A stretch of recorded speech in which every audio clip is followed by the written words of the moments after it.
Can this tiny projector actually help with art? Let's test the Caydo P1 and see if it's worth it for artists and projection mapping. Right out the box, the Caydo P1 is super compact and lightweight. It comes with power cord and a remote, and the first impression is it feels pretty minimal, but does that mean it's easy to use?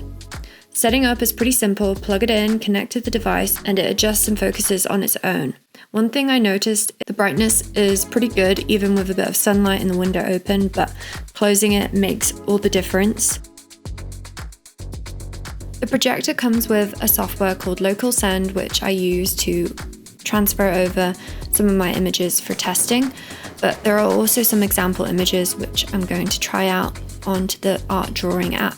So here we've got the art drawing app, and I'm positioning the projector, moving it a bit back, and as you can see it also autofocuses, which is a great plus because this improves clarity. With the art drawing app, you can change the different background modes, you can improve the scale, move and rotate, and then choose different settings to change the image effect, which is super fun and interesting, especially when you want to trace out and have a clearer image. I chose to use the comic effect to trace it out on this mountainscape picture, and I really like the effect. Minimal lines, and that just suits my style. But I wanted to test out projection mapping, so I connected my computer and opened up MadMapper to see the quality and experiment a bit more and test some projections out. So here you see I'm mapping out the canvases a little bit more specifically, and I'm going to then import an image across the two canvases and just play around. Let's see what this image brings.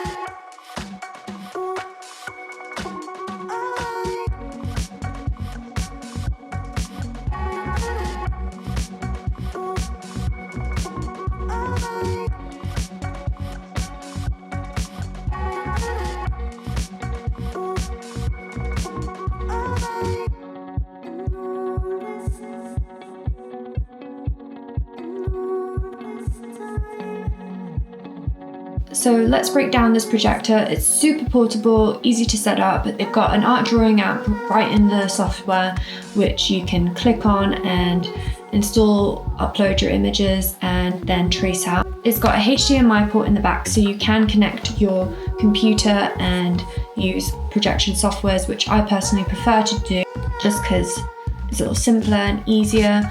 And then going towards the brightness and contrast, it works pretty well with some daylight. Obviously the image quality isn't so crisp, but a low price point and you don't want to spend $1,000. Well, this projector is $169, and I also have a code, and begin your creative journeys.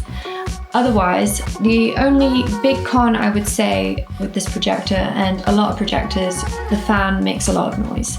And you're not really going to avoid that with a lot of projectors. There are probably some out there that are quieter, but that's what happens. Fans got to cool the system down. Another plus I found while testing it out is that it has YouTube. And if you saw my previous video, I tested out the Caydo M1C projector, and that in itself, the software was pretty limited. It's a tiny projector. It's a little bit more expensive than this one, but it didn't have any applications. So this is the benefit of this little guy. Thanks for joining me in the studio today, and let me know in the comments what you think and any other things you'd like to see on this channel. But thank you for watching this video. Please like and subscribe. Stay tuned, and thanks for supporting the art.